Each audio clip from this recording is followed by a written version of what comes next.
سنا تھا، خالد نے کہا، پوری بات کا علم نہیں، یہ خیبر کا واقعہ ہے۔ ابو جریج نے کہا، مسلمانوں نے خیبر کے یہودیوں پر چڑھائی کی تو یہودی ایک دن بھی مقابلے میں نہ جم سکے، فریب کار قوم میدان میں نہیں لڑ سکتی۔ خالد نے کہا، یہودی پیٹھ پر وار کیا کرتے ہیں، اور وہ انہوں نے خیبر میں کیا۔ ابو جریج نے کہا، یہودیوں نے مقابلہ تو کیا تھا لیکن ان پر محمد کا خوف پہلے ہی طاری ہو گیا تھا۔ میں نے سنا تھا کہ جب مسلمان خیبر کے مقام پر پہنچے تو یہودی مقابلے کے لیے نکل آئے۔ ان میں سے بعض محمد کو پہچانتے تھے۔ کسی نے بلند آواز سے کہا کہ محمد بھی آیا ہے، پھر کسی اور نے چلا کر کہا محمد بھی آیا ہے۔ یہودی لڑے تو صحیح لیکن ان پر محمد کا خوف ایسا سوار ہوا کہ انہوں نے ہتھیار ڈال دیے۔ یہودیوں نے شکست کھائی تو انہوں نے رسول کریم صلی اللہ علیہ وآلہ وسلم سے وفاداری کا اظہار کرنا شروع کر دیا اور ایسے مظاہرے کیے جن سے پتہ چلتا تھا کہ مسلمانوں کی محبت سے یہودیوں کے دل لبریز ہیں۔ انہی دنوں جب رسول کریم صلی اللہ علیہ وآلہ وسلم خیبر ہی میں تھے، ایک یہودن نے آپ صلی اللہ علیہ وآلہ وسلم کو اپنے ہاں کھانے پر مدعو کیا۔ اس نے عقیدت مندی کا اظہار ایسے جذباتی انداز میں کیا کہ رسول خدا صلی اللہ علیہ وآلہ وسلم نے اسے مایوس کرنا مناسب نہ سمجھا۔ آپ صلی اللہ علیہ وآلہ وسلم اس کے گھر چلے گئے۔ آپ صلی اللہ علیہ وآلہ وسلم کے ساتھ بشر رضی اللہ عنہ بن البارا تھے۔ یہودن زینب بنت الحارث نے جو سلام بن شکم کی بیوی تھی، رسول خدا صلی اللہ علیہ وآلہ وسلم کے راستے میں آنکھیں بچھائیں اور آپ صلی اللہ علیہ وآلہ وسلم کو کھانا پیش کیا۔ اس نے سالم دمبا بھونا تھا۔ اس نے رسول اللہ صلی اللہ علیہ وآلہ وسلم سے پوچھا کہ آپ صلی اللہ علیہ وآلہ وسلم کو دمبے کا کون سا حصہ پسند ہے؟ آپ صلی اللہ علیہ وآلہ وسلم نے دستی پسند فرمائی۔ یہودن دمبے کی دستی کاٹ لائی اور رسول خدا صلی اللہ علیہ وآلہ وسلم اور بشر رضی اللہ عنہ بن البارا کے آگے رکھ دی۔ بشر رضی اللہ عنہ نے ایک بوٹی کاٹ کر منہ میں ڈال لی۔ رسول کریم صلی اللہ علیہ وآلہ وسلم نے بوٹی منہ میں ڈالی مگر اگل دی۔ مت کھانا بشر، آپ صلی اللہ علیہ وآلہ وسلم نے فرمایا، اس گوشت میں زہر ملا ہوا ہے۔ بشر بن البارا بوٹی چبا رہے تھے۔ انہوں نے اگل تو دی لیکن زہر لعاب دہن کے ساتھ حلق سے اتر چکا تھا۔ اے یہودن، رسول خدا صلی اللہ علیہ وآلہ وسلم نے فرمایا، کیا میں غلط کہہ رہا ہوں کہ تو نے اس گوشت میں زہر ملایا ہے؟ یہودن انکار نہیں کر سکتی تھی، اس کے جرم کا ثبوت سامنے آ گیا تھا۔ بشر رضی اللہ عنہ بن البارا حلق پر ہاتھ رکھ کر اٹھے اور چکرا کر گر پڑے۔ زہر اتنا تیز تھا کہ اس نے بشر رضی اللہ عنہ کو پھر اٹھنے نہ دیا۔ وہ زہر کی تلخی سے تڑپے اور فوت ہو گئے۔ اے محمد، یہودن نے بڑی دلیری سے اعتراف کیا، خدائے یہودا کی قسم، یہ میرا فرض تھا جو میں نے ادا کیا۔ رسول اللہ صلی اللہ علیہ وآلہ وسلم نے اس یہودن اور اس کے خامند کے قتل کا حکم فرمایا اور خیبر کے یہودیوں کے ساتھ آپ صلی اللہ علیہ وآلہ وسلم نے جو مشفقانہ رویہ اختیار کیا تھا وہ ان کی ذہنیت کے مطابق بدل ڈالا۔ ابن اسحاق لکھتے ہیں کہ مروان بن عثمان نے مجھے بتایا تھا کہ رسول خدا صلی اللہ علیہ وآلہ وسلم آخری مرض میں مبتلا تھے۔ آپ صلی اللہ علیہ وآلہ وسلم نے وفات سے 2-3 روز پہلے ام بشر بن البارا کو جب وہ آپ صلی اللہ علیہ وآلہ وسلم کے پاس بیٹھی تھی فرمایا تھا، ام بشر، میں آج بھی اپنے جسم میں اس زہر کا اثر محسوس کر رہا ہوں جو اس یہودن نے گوشت میں ملایا تھا۔ میں نے گوشت چبایا نہیں، اگل دیا تھا، مگر زہر کا اثر آج تک موجود ہے۔ اس میں شک و شبہ کی گنجائش نہیں کہ رسول اللہ صلی اللہ علیہ وآلہ وسلم کی آخری بیماری کا باعث یہی زہر تھا۔ محمد کو کوئی قتل نہیں کر سکتا۔ خالد نے کہا، آخر کب تک؟ ابو جریج نے کہا، اس کا جادو کب تک چلے گا؟ اسے ایک نہ ایک دن قتل ہونا ہے خالد۔ ابو جریج نے خالد کے قریب ہوتے ہوئے پوچھا، کیا تم نے محمد صلی اللہ علیہ وآلہ وسلم کے قتل کی کبھی کوئی ترکیب سوچی ہے؟ کئی بار، خالد نے جواب دیا۔ جس روز میرے قبیلے نے بدر کے میدان میں شکست کھائی تھی، اس روز سے محمد صلی اللہ علیہ وآلہ وسلم کو اپنے ہاتھ سے قتل کرنے کی ترکیب سوچتا رہا ہوں، لیکن میری ترکیب کارگر نہیں ہوئی۔ کیا وہ ترکیب مجھے بتاؤ گے؟ کیوں نہیں، خالد نے جواب دیا، بڑی آسان ترکیب ہے۔ یہ ہے کھلے میدان میں آمنے سامنے کی لڑائی، لیکن میں ایک لشکر کے مقابلے میں اکیلا نہیں لڑ سکتا۔ ہم 3 لڑائیاں ہار چکے ہیں۔ خدا کی قسم، ابو جریج نے قہقہا لگا کر کہا، میں نے کبھی نہیں سوچا تھا کہ ولید کا بیٹا بے وقوف ہو سکتا ہے۔ میں یہودیوں جیسی ترکیب کی بات کر رہا ہوں، میں دھوکے اور فریب کی بات کر رہا ہوں۔ محمد کو تم آمنے سامنے کی لڑائی میں نہیں مار سکتے، اور تم انہیں فریب کاری سے بھی نہیں مار سکتے۔ خالد نے کہا، فریب کبھی کامیاب نہیں ہوا۔ بوڑھا ابو جریج خالد کی طرف جھکا اور اس کے سینے پر انگلی رکھ کر بولا، किसी और का फरेब नाकाम हो सकता है, यहूदियों का फरेब नाकाम नहीं होगा। इसकी वजह यह है कि फरेबकारी यहूदियों के मजहब में शामिल है। मैं लैस बिन मौशान का दोस्त हूँ, कभी उसकी बातें सुनो। वो दानिशमंद है, उसकी जबान में जादू है, वो तुम्हें जबान से मशहूर कर देगा। वो कहता है कि साल लग जाएंगे, सदियां गुजर जाएंगी, आखिर फतह यहूदियों की होगी। दुनिया में कामयाब होगा तो सिर्फ फरेब कामयाब होगा। मुसलमान अभी तादाद में थोड़े हैं, इसलिए उनमें इत्तेफाक और इत्तेहाद है। अगर इनकी तादाद बढ़ गई तो यहूदी ऐसे तरीकों से इनमें तफर्रुका डाल देंगे कि मुसलमान आपस में लड़ते रहेंगे और समझ न सकेंगे कि यह यहूदियों की कारस्तानी है। मोहम्मद उन्हें यकजान रखने के लिए कब तक जिंदा रहेगा? खालिद उठ खड़ा हुआ, अबू जुरैज भी उठा। खालिद ने दोनों हाथ आगे किए, अबू जुरैज ने उसके हाथ अपने हाथों में ले लिए। मुसाफा करके खालिद अपने घोड़े पर सवार हो गया। तुमने ये तो बताया नहीं कि तुम जा कहाँ रहे हो? अबू जुरैज ने पूछा। मदीने। मदीने? अबू जुरैज ने हैरत से पूछा, वहां क्या करने जा रहे हो? अपने दुश्मन के पास। मैं मोहम्मद सल्लल्लाहु अलैहि वसल्लम का जादू देखने जा रहा हूँ, खालिद ने कहा और घोड़े को एड़ लगा दी। उसने कुछ दूर जाकर पीछे देखा, उसे अबू जुरैज का काफिला नजर न आया। खालिद नशेबी जगह से निकलकर दूर चला गया था। उसने घोड़े की रफ्तार कम कर दी। उसे ऐसे लगा जैसे आवाजें उसका ताक़ुब कर रही हूँ। मोहम्मद जादूगर, मोहम्मद के जादू में ताकत है। नहीं नहीं, उसने सट झटक कर अपने आप से कहा। लोग जिस चीज को समझ नहीं सकते उसे जादू कह देते हैं, और जिस आदमी का सामना नहीं कर सकते उसे जादूगर समझने लगते हैं। फिर भी कुछ न कुछ राज जरूर है। मोहम्मद सल्लल्लाहु अलैहि वसल्लम में कोई बात जरूर है। जहन उसे चंद दिन पीछे ले गया। अबू सुफियान ने उसे अकरमा और सुफवान को बुलाकर बताया था कि मुसलमान मक्का पर हमला करने आ रहे हैं। अबू सुफियान को ये इत्तला 2 शुतर सवारों ने दी थी जिन्होंने मुसलमानों के लश्कर को मक्का आते देखा था। खालिद अपनी पसंद के 300 घुड़सवारों को साथ लेकर मुसलमानों को रास्ते में घात लगाकर रोकने के लिए चल पड़ा था। वो अपने उस जांबाज दस्ते को सरपट दौड़ाता ले जा रहा था। उसके सामने 30 मील की मुसाफत थी। उसे बताया गया कि मुसलमान कराउल गनीम से भी अभी दूर हैं। खालिद इस कोशिश में था कि मुसलमानों से पहले कराउल गनीम पहुंच जाए। मक्का से 30 मील दूर कराउल गनीम एक पहाड़ी सिलसिला था जो घात के लिए मौजू था। अगर मुसलमान पहले वहां पहुंच जाते तो खालिद के लिए जंगी हालात दुश्वार हो जाते। उसने रास्ते में सिर्फ 1-2 जगह दस्ते को रोका और घोड़ों को सस्ताने का मौका दिया। उसने 2 जगहों पर अपने घुड़सवारों को अपने सामने खड़ा करके कहा, ये हमारे लिए कड़ी आजमाइश है। अपने कबीले की अजमत के मुहाफिज सिर्फ हम हैं। आज हमें अज़्ज़ा और हबल की लाज रखनी है।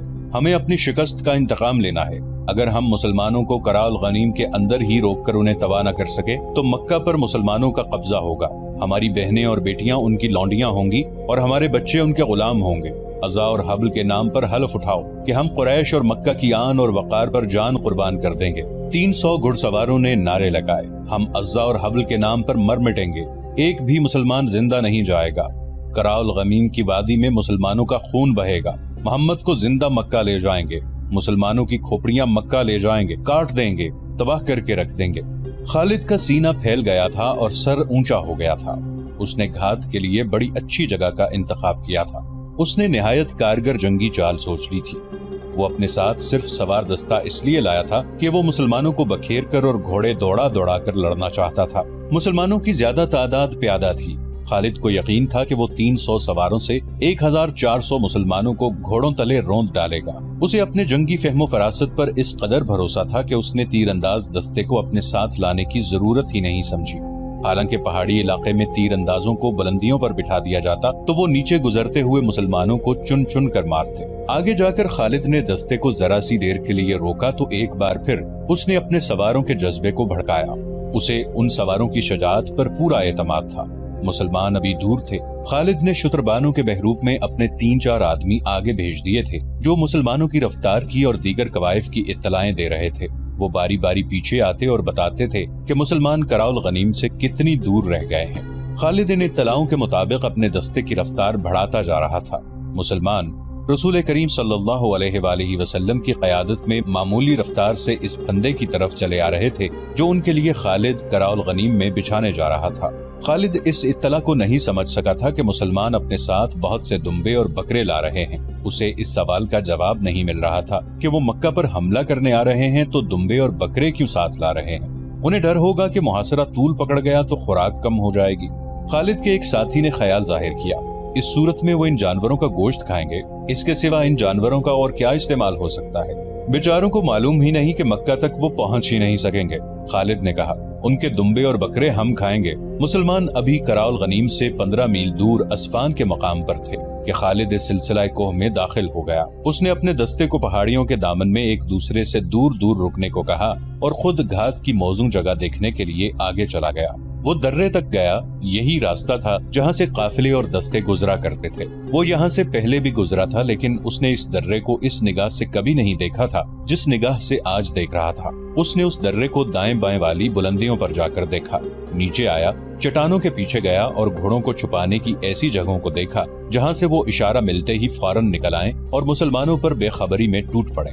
वो मार्च 628 ईस्वी के आखिरी दिन थे। मौसम अभी सर्द था, मगर खालिद का और उसके घोड़े का पसीना बह रहा था। उसने घात का इलाका मुंतखब कर लिया और अपने दस्ते को कई हिस्सों में तकसीम करके घोड़ों को दर्रे के इलाके में छुपा दिया। अब उसने अपने उन आदमियों को जो मुसलमानों की पेशकदमी की इत्तलाएं लाते थे अपने पास रोक लिया, क्योंकि खदशा था कि मुसलमान उनकी असलियत मालूम कर लेंगे।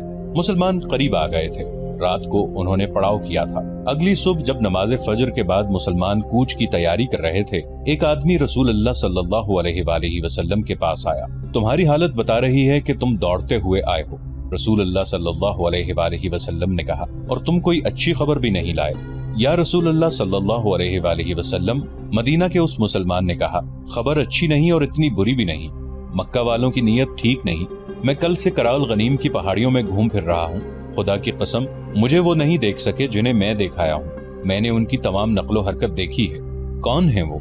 अहले कुरैश के सिवा और कौन हो सकता है? उसने जवाब दिया, वो सब घुड़सवार हैं और दर्रे के इर्द गिर्द की चट्टानों में छुप गए हैं। तादाद 300 और 400 के दरमियान है। रसूल करीम सल्लल्लाहु अलैहि वसल्लम के उस जासूस ने कहा, मैंने अगर सही पहचाना है तो वो खालिद बिन वलीद है, जिसकी भाग दौड़ को मैं सारा दिन छुप छुप के देखता रहा हूँ। मैं इतनी करीब चला गया था कि वो मुझे देखते तो कत्ल कर देते। खालिद ने अपने सवारों को दर्रे के इर्द गिर्द फैलाकर छुपा दिया है। क्या ये गलत होगा कि वो घात में बैठ गए हैं? मक्का वालों को हमारे आने की इत्तला मिली तो वो समझे होंगे कि हम मक्का का मुहासरा करने आए हैं। सहाबा किराम रज़ियल्लाहु अन्हुम में से किसी ने कहा, कसम खुदा की जिसके हाथ में हम सब की जान है, रसूल अकरम सल्लल्लाहु अलैहि वसल्लम ने फरमाया, अहले कुरैश मुझे लड़ाई के लिए ललकारेंगे तो भी मैं नहीं लड़ूंगा। हम जिस इरादे से आए हैं उस इरादे को बदलेंगे नहीं। हमारी नीयत मक्का में जाकर उम्रा करने की है और हम ये दुम्बे और बकरे कुर्बानी के लिए साथ लाए हैं। मैं अपनी नीयत में तब्दीली करके खुदाए जुल जलाल को नाराज नहीं करूंगा। हम खून खराबा करने के लिए नहीं, उम्रा करने के लिए आए हैं। या रसूल अल्लाह सल्लल्लाहु अलैहि वसल्लम, एक सहाबी ने पूछा, वो दर्रे में हमें रोकेंगे तो क्या हम पर अपने दुश्मन का खून खराबा जायज नहीं होगा? सहाबा किराम रज़ियल्लाहु अन्हुम रसूल खुदा सल्लल्लाहु अलैहि वसल्लम के इर्द गिर्द इकट्ठे हो गए। इस सूरत हाल से बचकर निकलने के तरीकों पर और रास्तों पर बहसो मुबाहिसा हुआ। रसूल करीम सल्लल्लाहु अलैहि वसल्लम अच्छे मशवरे को ध्यान से सुनते और उसके मुताबिक हुक्म सादिर फरमाते थे। आखिर रसूल खुदा सल्लल्लाहु अलैहि वसल्लम ने यही हुक्म सादिर फरमाया। आप सल्लल्लाहु अलैहि वसल्लम ने 20 घुड़सवार मुंतखब किए और उन्हें हिदायत के साथ आगे भेज दिया कि वो कराल गनीम तक चले जाएं, लेकिन दर्रे में दाखिल ना हो। वो खालिद के दस्ते का जायजा लेते रहें और ये दस्ता उन पर हमला करे तो यूं लड़ें कि पीछे को हटते आएं और बिखर कर रहें। तासुर ये दें कि ये मदीने वालों का हरावल जैश है। उन 20 सवारों को दुआओं के साथ रवाना करके बाकी अहले मदीना का रास्ता आप सल्लल्लाहु अलैहि वसल्लम ने बदल दिया।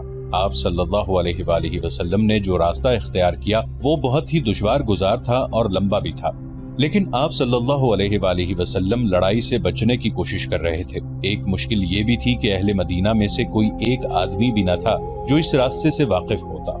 ये एक और दर्रा था जो मसनियातुल मरार कहलाता है। इसे जातुल हंजल भी कहते हैं। रसूल करीम सल्लल्लाहु अलैहि वसल्लम अपने साथियों के साथ इस दर्रे में दाखिल हो गए और सिलसिला कोह के ऐसे रास्ते से गुजरे जहां से कोई नहीं गुजरा करता था। वो रास्ता किसी के गुजरने के काबिल था ही नहीं। खालिद की नजरें मुसलमानों के हरावल दस्ते पर लगी हुई थीं, लेकिन हरावल के ये 20 सवार रुक गए थे। कभी उनके 2-3 सवार दर्रे तक आते थे और इधर उधर देखकर वापस चले जाते। अगर वो 20 के 20 सवार दर्रे में आ भी जाते तो खालिद उन्हें गुजर जाने देता, क्योंकि उसका असल शिकार तो पीछे आ रहा था। इन 20 सवारों पर हमला करके वो अपनी घात को बेनकाब नहीं करना चाहता था। ये कोई पुराना वाकया नहीं था, चंद दिन पहले की बात थी। खालिद परेशान हो रहा था कि मुसलमानों का लश्कर अभी तक नजर नहीं आया। क्या उसने कूच मुलतवी कर दिया है या उसे घात की खबर हो गई है? उसने अपने एक शुतर सवार से कहा कि वो अपने बहरूप में जाए और देखे कि मुसलमान कहाँ हैं और क्या कर रहे हैं। इस दौरान 20 मुसलमान सवारों ने अपनी नकलो हरकत जारी रखी। एक दो मरतबा वो दर्रे तक आए और जरा रुक कर वापस चले आए। एक दो मरतबा वो पहाड़ियों में किसी और तरफ से दाखिल हुए। खालिद छुप छुप कर उधर गया और वो सवार वहाँ से भी वापस चले गए। इस तरह उन्होंने खालिद की तवज्जो अपने ऊपर लगाए रखी। खालिद के सवार इशारे के इंतजार में घात में छुपे रहे। सूरज गुरूब हो चुका था जब खालिद का शुतर सवार वापस आया। वो वहाँ नहीं है, जासूस ने खालिद को बताया। क्या तुम्हारी आंखें अब इंसानों को नहीं देख सकती? खालिद ने तंजिया लहजे में पूछा। सिर्फ उन इंसानों को देख सकती हैं जो मौजूद हों, शुतर सवार ने कहा। जो नहीं है वो नहीं है, वो कूच कर गए हैं। किधर गए हैं मैं नहीं बता सकता। खालिद और ज्यादा परेशान हो गया। सहरा की शाम गहरी हुई तो उसने महसूस किया कि मुसलमानों के हरावल के सवार भी वहाँ नहीं हैं। उसे उनके किसी घोड़े के हिनहिनाने की आवाज सुनाई नहीं दे रही थी। सुबह तुलू हुई तो खालिद ने उसी दर्रे से निकल के देखा 20 सवार गायब थे। उसे अपनी नाकामी का एहसास होने लगा था। उसके इरादे और उसके जंगी मंसूबे खाक में मिलते नजर आए। उसने सोचा कि वो खुद असफान तक चला जाए, लेकिन पहचाने जाने के डर से रुका रहा। उसने 2-3 आदमी ऊंची पहाड़ियों पर भेज दिए कि वो हर तरफ नजर रखें। दिन आधा गुजर गया था, उसे कोई इत्तला न मिली। मुसलमानों के हरावल के 20 सवार भी नजर न आए। उसे तवक्को थी कि वो आएंगे। दोपहर के लगभग उसका एक सवार घोड़ा सरपट दौड़ता उसके पास आकर रुका। मेरे साथ चलो, सवार ने तेज तेज बोलते हुए कहा। जो मैंने देखा है वो तुम भी देखो। क्या देखा है तुमने? गर्द, सवार ने कहा। खुदा की कसम वो गर्द किसी काफिले की नहीं हो सकती। क्या ऐसा नहीं हो सकता कि वो मुसलमानों का लश्कर हो? खालिद ने घोड़े को एड़ लगाई और मक्का की समत पहाड़ी इलाके से निकल गया। उसे जमीन से गर्द के बादल उठते दिखाई दिए। खुदा की कसम, खालिद ने कहा, कबीला कुरैश में कोई ऐसा नहीं जो मोहम्मद सल्लल्लाहु अलैहि वसल्लम जैसा दानिशमंद हो। वो मेरी घात से निकल गया है। मुसलमान रसूलुल्लाह सल्लल्लाहु अलैहि वसल्लम की क़यादत में कराउल गनीम की दूसरी तरफ से मक्का की तरफ निकल गए थे। रात को उनके 20 सवार भी दूर के रास्ते से उनके पीछे गए और उनसे जा मिले थे। खालिद ने घोड़ा मोड़ा और एड़ लगाई। वो कराउल गनीम के अंदर चिल्लाता और घोड़े को सर पर दौड़ाता फिर रहा था। बाहर आ जाओ, मदीने वाले मक्का को चले गए हैं। तमाम सवार सामने आओ। थोड़ी सी देर में उसके 300 घुड़सवार उसके पास आ गए। वो हमें धोखा दे गए हैं, खालिद ने अपने सवारों से कहा। तुम नहीं मानोगे, वो गुजर गए हैं। गुजरने का कोई दूसरा रास्ता नहीं है। हमें अब जिंदगी और मौत की दौड़ लगानी पड़ेगी। सुस्त हो जाओगे तो वो मक्का का मुहासरा कर लेंगे, वो बाजी जीत जाएंगे। आज मदीना के रास्ते पर जब मदीना करीब रह गया था, खालिद को याद आ रहा था कि उसे मक्का पर मुसलमानों के कब्जे का डर तो था, लेकिन वो रसूल करीम सल्लल्लाहु अलैहि वसल्लम की उस चाल पर अश अश कर उठा था। वो खुद फन्ने हर्बो ज़र्ब और अस्करी चालों का माहिर और दिलदादा था। वो समझ गया कि रसूलुल्लाह सल्लल्लाहु अलैहि वसल्लम ने अपने हरावल के 20 सवार धोखा देने के लिए भेजे थे। सवारों ने उसे कामयाबी से धोखा दिया, उसकी तवज्जो को गिरफ्तार किए रखा और मुसलमान दूसरी तरफ से निकल गए। ये जादू नहीं, खालिद ने अपने आप से कहा। अगर अपने कबीले की सरदारी मुझे मिल जाए तो जादू के ये करतब मैं भी दिखा सकता हूँ। ये सही था कि उसके बाप ने उसे ऐसी अस्करी तालीम और तरबियत दी थी कि वो मैदान जंग का जादूगर कहलाता था, मगर उसके ऊपर एक सरदार था, अबू सुफियान। वो कबीले का सालारे आला भी था। उसके मातहत खालिद अपनी कोई चाल नहीं चल सकता था। अपनी इस मजबूरी ने उसके दिल में अबू सुफियान की नफरत पैदा कर दी थी। उसे चंद दिन पहले का ये वाकया याद आ रहा था। 1400 मुसलमान उसकी घात को धोखा देकर मक्का की तरफ निकल गए थे। उसने ये सोचा ही न था कि 300 सवारों से मुसलमानों पर अकब से हमला कर दे। उसे एहसास था कि जो मुसलमान कलील तादाद में कसीर तादाद के दुश्मन को शिकस्त दे सकते हैं, उन्हें 300 सवारों से शिकस्त नहीं दी जा सकती, क्योंकि वो कसीर तादाद में हैं।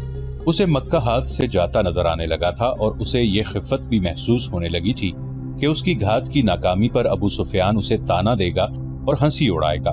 फिर उसे कुरैश की शिकस्त और मक्का के सुकूत का मुजरिम कहा जाएगा। उसने अपने सवारों को एक रास्ता समझाकर कहा कि मुसलमानों से पहले मक्का पहुंचना है। ये दूर का रास्ता था, लेकिन वो मुसलमानों की नजरों से बचने की कोशिश कर रहा था। उसके 300 सवारों ने घोड़ों को एड़ें लगा दी। रास्ता लंबा होने की वजह से 3 मील का फासला 1.5 गुना हो गया था, जिसे खालिद रफ्तार से कम करने के जतन कर रहा था। अरबी नस्ल के आला घोड़े शाम से बहुत पहले मक्का पहुंच गए। वहां मुसलमानों की अभी हवा नहीं पहुंची थी। मक्का के लोग घोड़ों के शोरो गुल पर घरों से निकल आए। अबू सुफियान भी बाहर आ गया। क्या तुम्हारी गात कामयाब रही? अबू सुफियान ने पूछा। वो घात में आए ही नहीं। खालिद ने घोड़े से कूदकर उतरते हुए कहा, क्या तुम मक्का के इर्द गिर्द ऐसी खंदक खुदवा सकते हो जैसी मोहम्मद ने मदीने के इर्द गिर्द खुदवाई थी? वो कहाँ हैं? अबू सुफियान ने घबराई हुई आवाज में पूछा। क्या ये बेहतर नहीं होगा कि मुझे उनकी कुछ खबर दो?